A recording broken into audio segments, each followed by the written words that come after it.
What are you guys doing? We are gonna go plant some things. Some oregano, some black-eyed Susans, and some echinacea.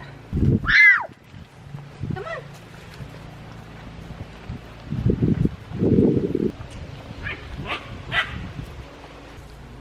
It's looking pretty down here. I know, but there's a lot of weeds, and I need to tap on my dahlias.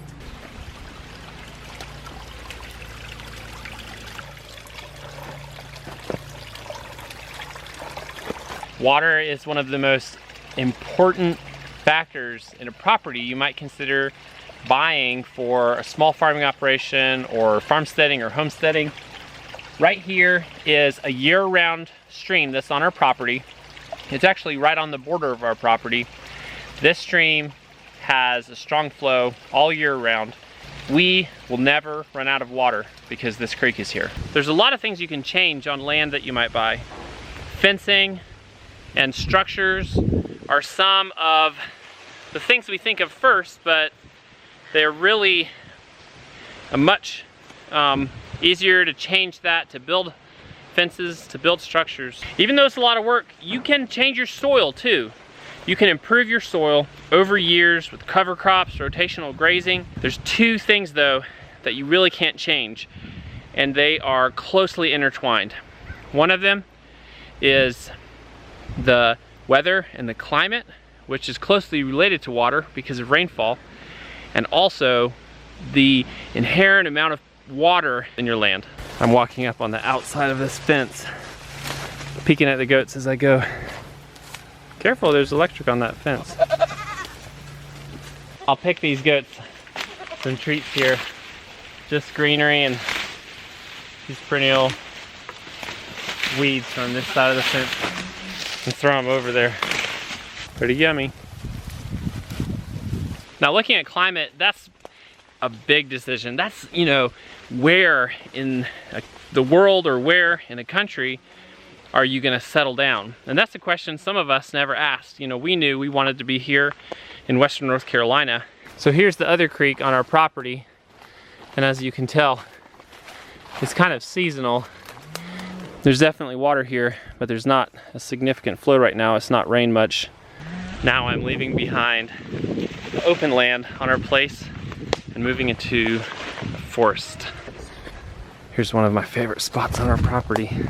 Beautiful boulders and beautiful mature trees. So this smaller creek bed runs right up into the heart of the woods of our property. Here's where the creek bed comes across these rocks. There's actually standing water there. Because of the lay of the land or where your property is, on a hillside or in a valley, high on a ridge, or at the very bottom of the valley, there's dramatic differences in how much water there is available on any given property. Here's a little pool in this creek.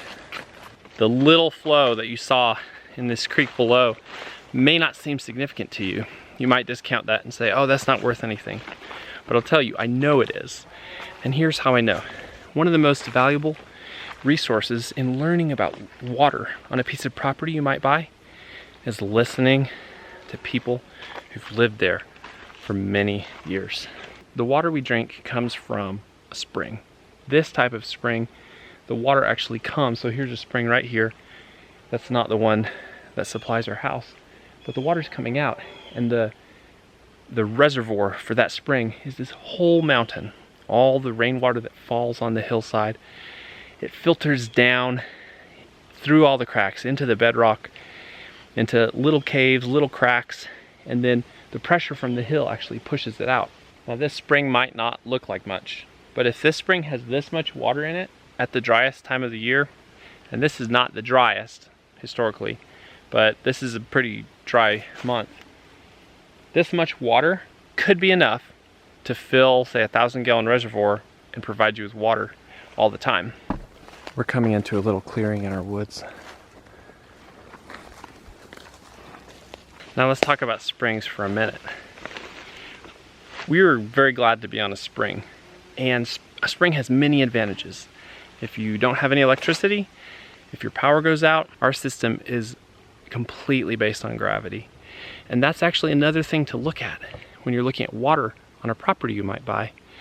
is the slope of the land. Slope can be a great advantage for water systems. If you have water high on your property, you can get that water everywhere else without trouble. Springs also can be very low maintenance. I know that our spring, from talking to the neighbors, has required essentially no maintenance for like 30 or 40 years. But they did have to replace one water line. Springs do have some disadvantages, especially when you're looking at buying a property, because banks who might lend you money to buy a piece of property, they don't like springs. They like wells. I don't really know why, but when we were looking to finance this place, we found very few banks that would finance a house that only had a spring as its water source. It's really nice knowing where your water comes from. This is our watershed. It's this right here. The watershed to our spring is about 20 very clean, pristine acres. Rain falls on these trees, it filters through this ground, and it goes into the watershed and down to our house. There's mica pits where they would dig mica out of this little ridge up here. Here's some mica.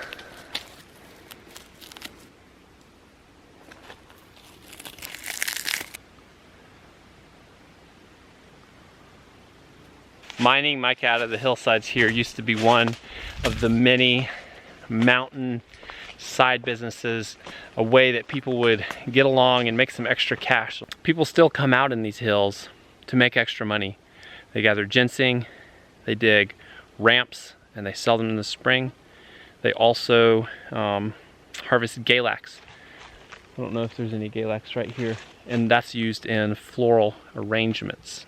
There's often actually water up this high, but there's none visible right now. There's probably some wet spots, but that's about it. I'm headed back down to the house now.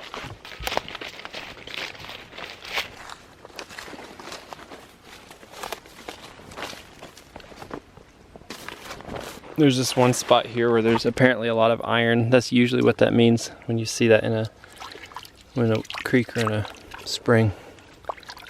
All right, here we are ending our tour. This does not look like much, but this is a reservoir. It's a very large concrete tank. It's buried in the hillside. The water comes through a pipe from the spring into the reservoir and then is piped down to our house. I'm not going to open it up right now, but you can hear the water overflow inside. And there's a turkey feather up on top. All right, here we are. Back on the homestead. I would actually recommend against buying any piece of property that doesn't have very high quality wells or a significant amount of clean surface water that you could harvest. So you've seen these spigots in our videos. These are our friends. We're so thankful for the water resources that we have on this property, and we picked this property in part because of the water. These spigots come straight down from the spring, and there's one here and there's one up by the garden, and they just make our lives easier every single day. Two more things. A few weeks ago, Guildbrook Farms used some footage we sent them talking about a chickshaw as they were building their chickshaw. So we're gonna link their video below this video, and you'll get to see some of our footage in it, and we'll also put a link to their main channel. So check out Guildbrook Farms. They are a great YouTube channel. They've got a lot of projects on their little place, and we very much recommend you check them out. I want to show you these grapes. Look at these bunches of grapes. These are so beautiful, and there's so many of them. The other thing is we've been vlogging 6 days a week for 11 months now. We're coming up on the 1-year anniversary on August 1st. This has been a ton of work. I think we put in definitely more than 1,000 hours. We've put in 30 to 40 hours every single week since August. It's been an amazing experience. I have no complaints about how we've grown. We've grown so well, and I'm very appreciative to every single one of you, especially those of you who've been along for the whole time we've been vlogging. But this month we're gonna promote our Patreon page. Before we started vlogging, I was working a lot of extra shifts at the hospital, and we decided we were gonna invest in this project, this channel, instead of putting in those hours at the hospital. but I make just a very small portion per hour doing YouTube that I do at the hospital. So we're always trying to figure out, like, how can we make a little more money doing YouTube so we can just make this work. Ooh. I'm not complaining about how things have gone, because this is what we want to be doing, and it's going really well. But Patreon is a way that people who just really love our channel and who want to give something back to us, in addition to your time, Patreon's a way where you can make a small donation to support our creative effort in this YouTube channel. There's always a link to Patreon in the description of our videos. So this is another great day on the homestead, and you all have a great one.